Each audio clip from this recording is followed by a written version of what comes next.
बाह्य रूप को संवारने में लगे रहते हैं लोग। कई लोग तो कंघा भी पैंट की जेब में ही रखते हैं। मौका मिला नहीं कि घुमाया नहीं। अरे ट्रेन में जाते हैं ना तो आईना जहां वॉश बेसिन होता है ना हाथ धोने का, वहां भी छोड़ते नहीं है। गए हाथ धोने पर जरा इधर से, ये इधर से कैसा लगता है, इधर से कैसा लगता है, मौका चूकते नहीं है। तो बाह्य रूप को संवारने में लगे रहते हैं, दूसरों की आंख को तृप्ति मिले इसमें लगे रहते हैं, परंतु स्वयं की तृप्ति से चूक जाते हैं। हाँ, अच्छे रहो इसका मतलब ये नहीं कि कंगा नहीं घुमाओ, मैं भी घुमा के आया हूं, अभी घुमाने की मना नहीं है, आईना देखने की मना नहीं है। रविंद्रनाथ टैगोर जी एक बार कोई आए थे मिलने, तो मिलने वाले ने कहा थोड़ा सैर करके आए, खुली हवा में बगीचे में थोड़ा घूम के आते हैं। तो रविंद्रनाथ टैगोर ने कहा ठीक है चलो। तो वो सज्जन पहले निकल गए, आवाज दी रविंद्रनाथ को, अरे आओ टैगोर साहब जल्दी आओ, देर हो रही है, अंधेरा हो जाएगा, जल्दी आओ। टैगोर जी ने कहा ठहरो भाई, जल्दी क्या है, मैं आता हूं। तो फिर कुछ मिनट बीते तो वो आदमी अंदर आया, उससे रहा न गया। तो देखा रविंद्रनाथ टैगोर, इतनी बड़ी उम्र, बाल हो गए थे सफेद, दाढ़ी सफेद, और आईने के सामने रविंद्रनाथ टैगोर खड़े होकर बाल संवार रहे थे, दाढ़ी संवार रहे, दाढ़ी में कंघा घुमा रहे थे।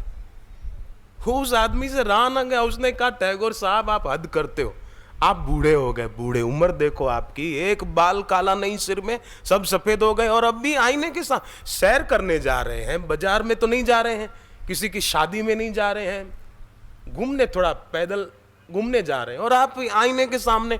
बोले जरा बाहर जाओ तो किसी को अपना चेहरा देखकर जरा मन में विकृति ना आए, लगे कि हाँ ठीक आदमी जा रहा है। बाहर को भी सजाओ, भीतर को भी सजाओ। टैगोर जी ने भीतर भी सजाया था, तो बाहर से ठीक रहे, उसकी कोई मना नहीं, उसका कोई विरोध नहीं है, पर बाह्य रूप को ही संवारने में लगे रहेंगे, दूसरों की आंख को तृप्ति देते रहेंगे, तो स्वयं की तृप्ति का अनुभव कैसे हो पाएगा, जरा सोचो। और यह भी याद रहे सदा कि दूसरों की आंख में बनी हुई हमारी प्रतिमा वो पानी पर बने हुए प्रतिबिंब के सिवाय और कुछ नहीं है, कुछ नहीं है। पानी हो, पानी, तालाब का, नदी का, यही ब्रह्म सरोवर का पानी हो, आप पानी में अपना चेहरा देखो, दिखेगा, पर जरा सा कोई पानी को हिला दे ना, हमारे पास में कोई व्यक्ति आए और वो पानी में नहाने के लिए अंदर पांव रखे, फिर देखो चेहरा कहां गुम हो जाता है।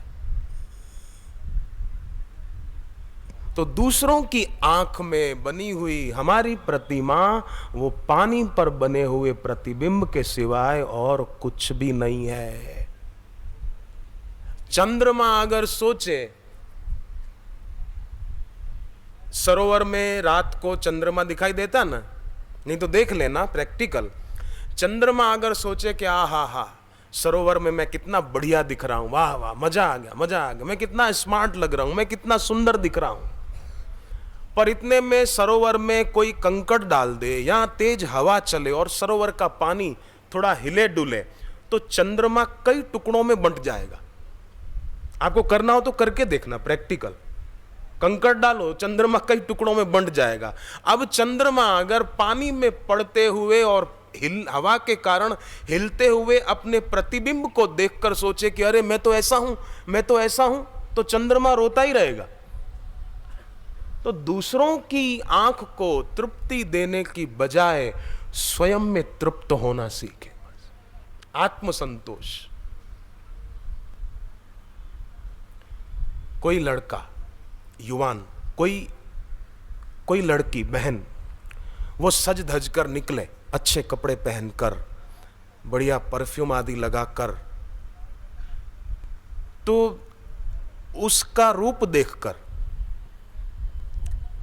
जो कामी विकारी भोगी लोग होंगे ना, वो आकर्षित होंगे, परंतु जो अपने हृदय को गुरु की उपासना से सजाएगा, जो अपने हृदय को भक्ति से सजाएगा, सद्गुणों से सजाएगा तो उसके तरफ तो भगवान आकर्षित हो जाएंगे। बाहर बाह्य रूप को सजाया तो विकारी लोग आकर्षित होंगे, और हृदय को भक्ति से सजाया तो भगवान आकर्षित हो जाएंगे। शबरी ने बाहर को नहीं सजाया था, शूर्पणखा ने बाह्य रूप सजाया था, राम जी ने उसके सामने देखा भी नहीं।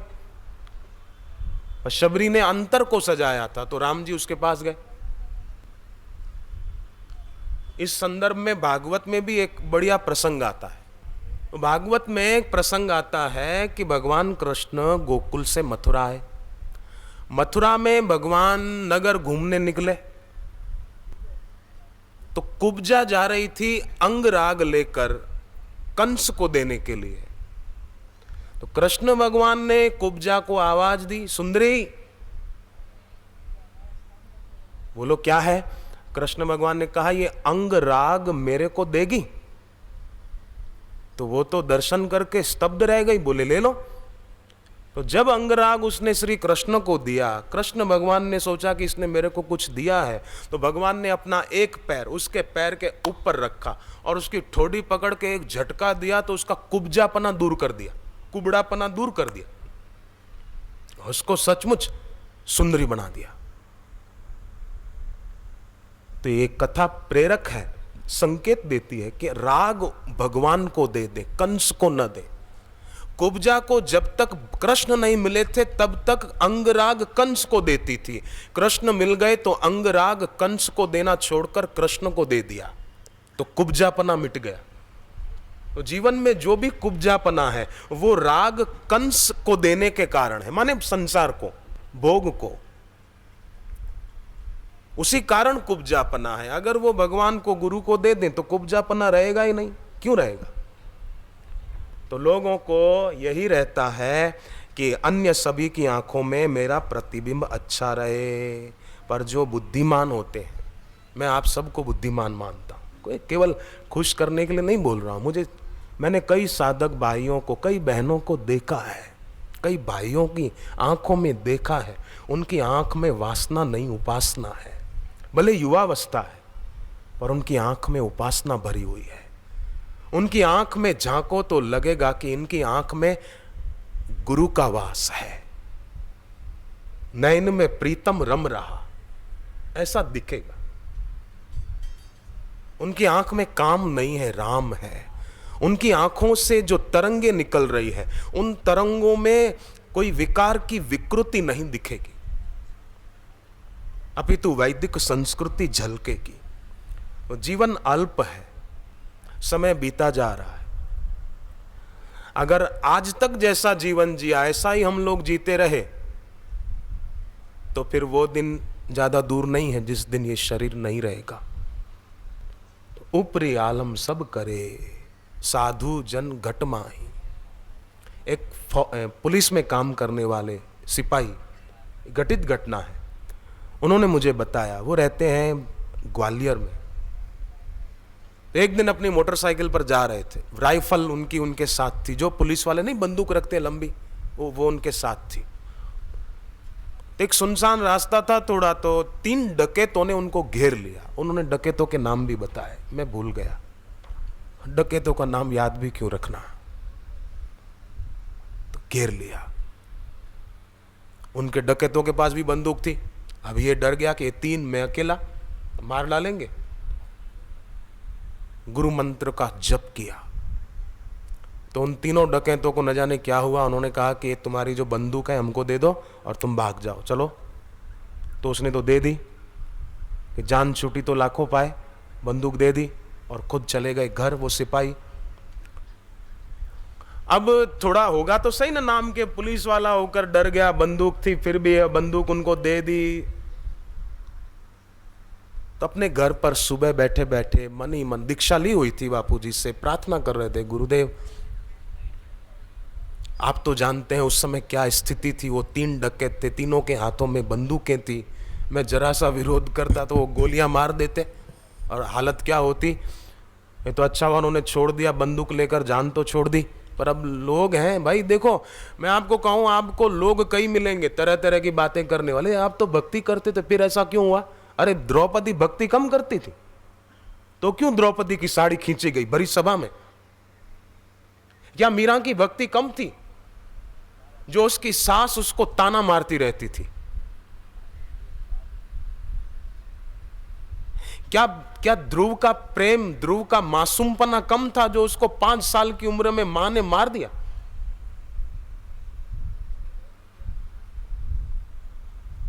कभी जीवन में दुख या असुविधा ज्यादा हो ना, तो ऐसा मत सोचना कि हमारा कोई पाप है। नहीं नहीं, ऐसा सोचना कि हम पर माया की कृपा नहीं है, हम पर भगवान की कृपा है। माया की कृपा होती तो पैसा होता, भगवान की कृपा है इसलिए मेरे दिल में भक्ति है, इसलिए मेरे दिल में शिविर में जाने की इच्छा हुई, मेरे दिल में गुरुदेव के पास जाने की इच्छा हुई। ये सोचना मेरे पर माया की नहीं, ईश्वर की कृपा है, भगवान की कृपा है।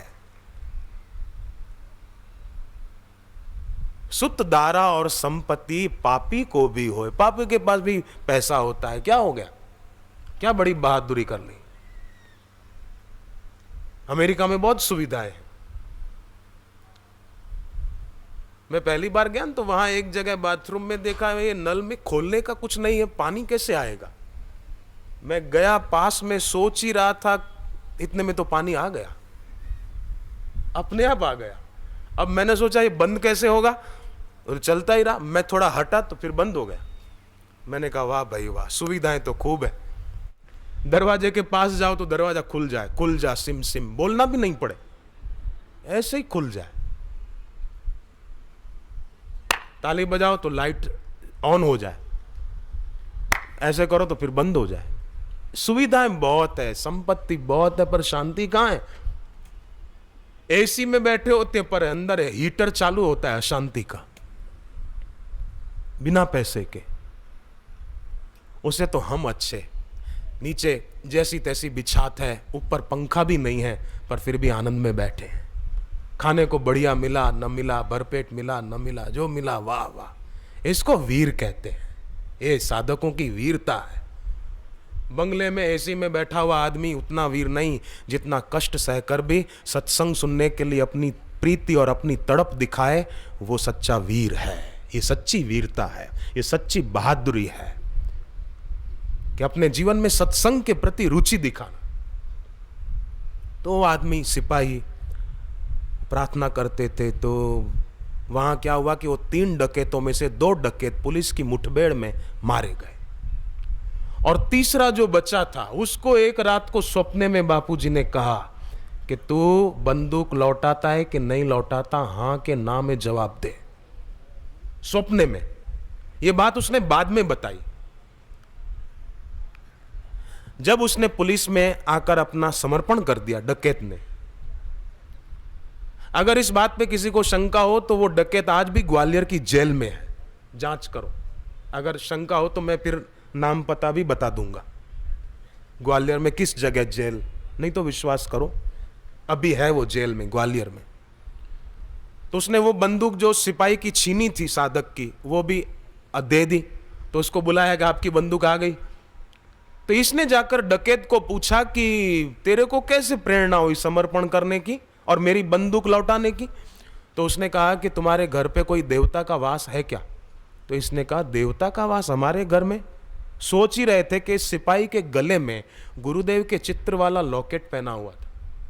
तो वो देखकर डकैत बोला हाँ यही देवता, इनका तुम्हारे घर पे वास है क्या? बोले ये तो मेरे गुरुदेव हैं। तो बोले यही बाबा मेरे को रात को 3 दिन तक सपने में आए और मेरे को धमकाते थे कि बंदूक लौटाता है कि नहीं लौटाता, बोल लौटाता है कि नहीं? अगर ना कहेगा तो तेरे 2 साथियों की जो हालत हुई वो तेरी होगी, बोल मंजूर है ये कि बंदूक लौटाना मंजूर है, बोल। बोले मेरे को 3 दिन तक लगातार बाबा सपने में आकर धमकाते रहे।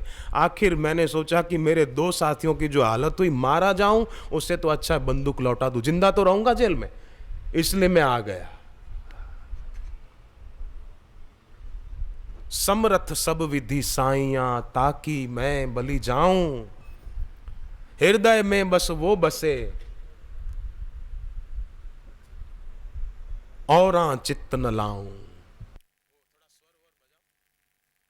औरों की तरफ, औरों में मैं अपना चित्त न लगाऊं, मैं अपना अंगराग कंस को न दूं, मैं अपना अंगराग कृष्ण को दूं, और किसी को क्यों दूं?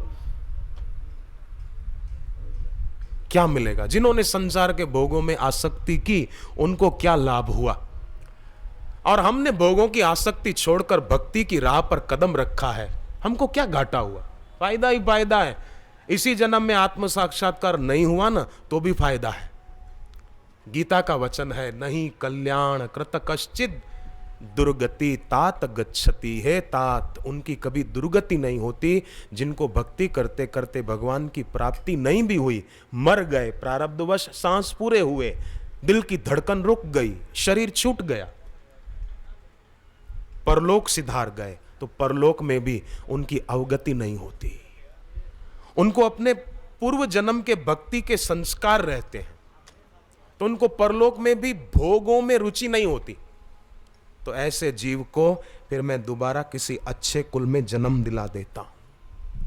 ये गीता का वचन है, ये कुरुक्षेत्र की धरती है।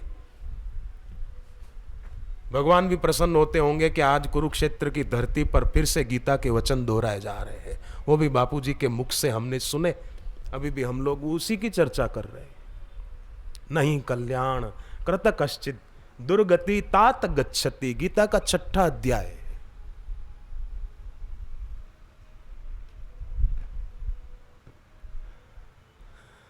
बड़ा कल्याणकारी ये मार्ग है, बड़े भाग्यशाली होते हैं न वही चल पाते हैं। साधु जन घट माही, साधु से मतलब वेशधारी नहीं, साधु से मतलब ये सब साधुताई के लक्षण हैं। इतनी श्रद्धा से बैठे रहना घंटों भर, ये दिल की साधुताई है। कपड़ों की साधुताई को मैं बड़ी बात नहीं मानता। ये कपड़ा, ये कपड़े 55 रुपए मीटर मिल जाएंगे, 50 रुपए मीटर, 55 रुपए मीटर मिल जाएंगे। 3-4 मीटर लेंगे तो काम हो जाएगा, एक जोड़ी हो जाएगी, साधु तैयार। पर साधुताई कपड़ा पहनने से नहीं मिलती। साधुताई तो दिल की बात है, हृदय की बात है। वो तो कोई गुरु के चरणों में अपना शीश अर्पण कर दे, ऐसा अर्पण करे जैसा मीरा ने अर्पण किया, शीश अर्पण कर दे। शीश का मतलब अपने विचार, अपनी अकड़ पकड़ अर्पण कर दे। और शीश का अर्पण करने का मतलब यह भी होता है कि अपना अहम अर्पित कर दे। दो बातें, एक तो विचार, अपनी मान्यताएं, ऐसा हो ऐसा ना हो। सच्चे सदगुरु के पास जाएंगे ना तो ध्यान रखना, वो हमारी धारणा के अनुकूल नहीं चलेंगे, हमारी धारणाओं को तोड़ देंगे। वो तो बाढ़ की गंगा है, केवल सीधी सादी गंगा नहीं है। सदगुरु तो बाढ़ आई गंगा है, वो हमारी धारणाओं को बहा देंगे। हम जैसा सोचेंगे ऐसा नहीं करेंगे। जैसे आज सुबह की बात लीजिए, बापूजी ने पूछा क्या हालचाल है, फिर बाद में क्या हालचाल हुआ बताओ। वो हमारी धारणाओं को तोड़ेगा। हम जैसा चाहते हैं ऐसा नहीं करेंगे, वो जैसा चाहते हैं कि इसमें भला है। मेरी इच्छा नहीं थी उपवास करने की, ये तो गुरुजी का आदेश हुआ, धारणा तोड़ दी तो मैंने भी उपवास किया, कल भी किया, आज भी किया।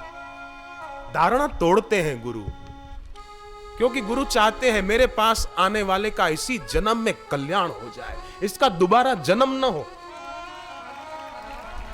एक साधक ने कहा बापू मुझे जन्म जन्म में आपकी भक्ति मिले। बापू ने डांटा, खबरदार ऐसा बोला तो मेरा शिष्य और जन्म जन्म ले नहीं, इसी जन्म में मुक्त, दूसरा जन्म क्यों। बापू का शिष्य है। तो दादू जी कहते हैं जब लग शीश न सौंपिए तब लग इश्क न होई। जब लग शीश न दे दे तब तक सच्चा प्यार नहीं हुआ। जब लग शीश न सौंपिए तब लग इश्क न होई। आशिक मरने ना डरे।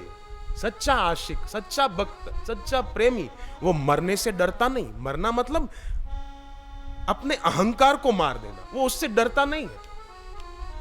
आशिक मरने ना डरे, पिया पियाला सोई। वही प्याला पी लेता है, गुरु की पूर्ण कृपा का जाम वही पी लेता है। बाकी तो रह जाते हैं, कोरे रह जाते हैं।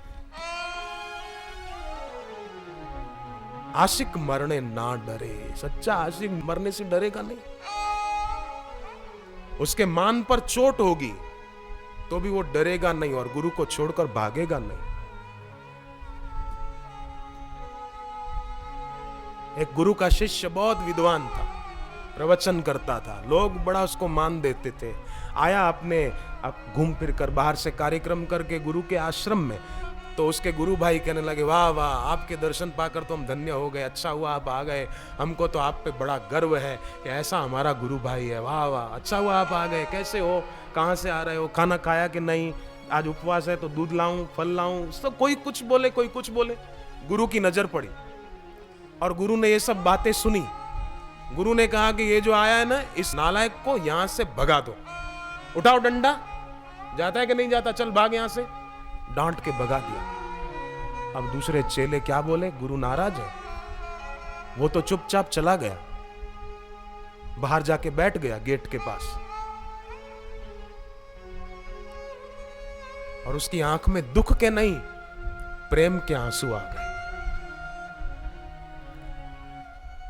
बाद में अंदर गुरुजी ने अपने दूसरे शिष्यों को कहा, जो उसको खूब मान दे रहे थे, गुरु ने कहा कि तुम उसको मान देकर, तुम्हारा इरादा नहीं था उसको फंसाने का, गिराने का, पर इसमें आदमी की गिरावट की संभावना बढ़ जाती, इसलिए मैंने उसको डांटा। बाकी वो तो मेरा जिगर का टुकड़ा है, मैं उसको डांटूं, मैं उसको बोलूं, तुम्हारे बीच ऐसा अपमानित करूं, वो तो मेरे दिल का टुकड़ा है। मैंने उसको डांटा कि कहीं वो गिरे नहीं, कहीं वो इतने में रुके नहीं। मैं उसको ऊंचा उठाना चाहता हूं, मैं उसको उन्नत देखना चाहता हूं।